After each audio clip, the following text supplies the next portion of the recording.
Di program Rosi, budayawan Gunawan Muhammad Saudara menumpahkan kesedihan sekaligus kemarahan karena Presiden Jokowi memberi lampu hijau kepada Gibran Rakabuming Raka untuk maju Pilpres usai MK mengabulkan gugatan batas usia Capres-Cawapres. Gunawan melihat naiknya Gibran ke gelanggang Pilpres tidak fair dan didesain untuk melanggengkan kekuasaan Jokowi secara proksi.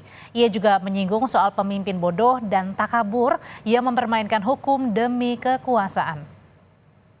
Yang sekarang dilakukan dengan membawa Gibran ke calon wakil presiden adalah bagian dari desain untuk memperpanjang kekuasaannya.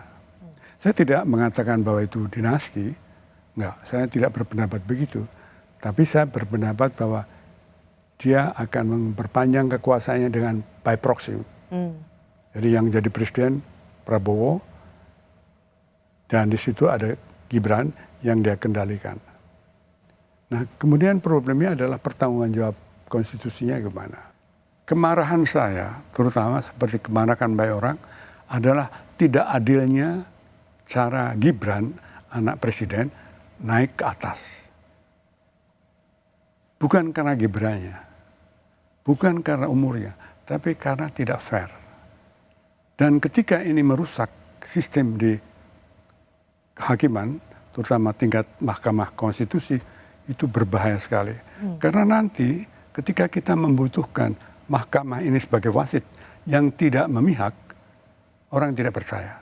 Dan itu berbahaya sekali bagi suatu konflik yang tidak mungkin, tidak mustahil akan terjadi. Jadi titik poinnya adalah ketika putusan MK, Mas Gun.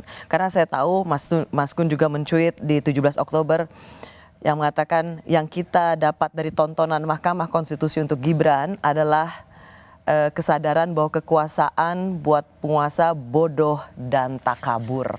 Ya, bahaya loh kalau orang mulai percaya bahwa hukum itu adalah hukum dari yang berkuasa. Meskipun itu ada benarnya, tapi ketika orang tidak lagi melihat hukum yang adil, maka masing-masing membuat hukum. Dan kalau itu terjadi, apa yang kita bayangkan dalam suatu masyarakat? Siapa yang sebenarnya Mas Gun referensikan sebagai penguasa yang bodoh dan takabur? Semua penguasa yang tidak tahu bahwa termasuk hakim konstitusi dan mungkin termasuk Pak Jokowi.